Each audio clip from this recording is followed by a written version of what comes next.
ఆకాశం దిగి వచ్చి మబ్బులతో వెయ్యాలి మన పందిరి.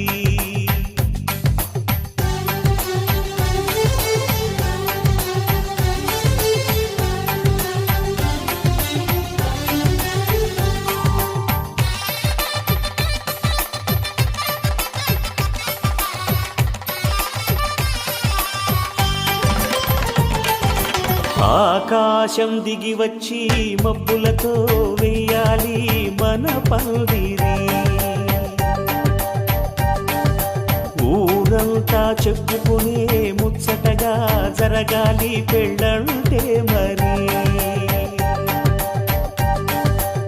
చెరిసగమవమని మనసులు కలుపుతూ తెర తెరిచిన తరుణం వచ్చి మబ్బులతో వెయ్యాలి మన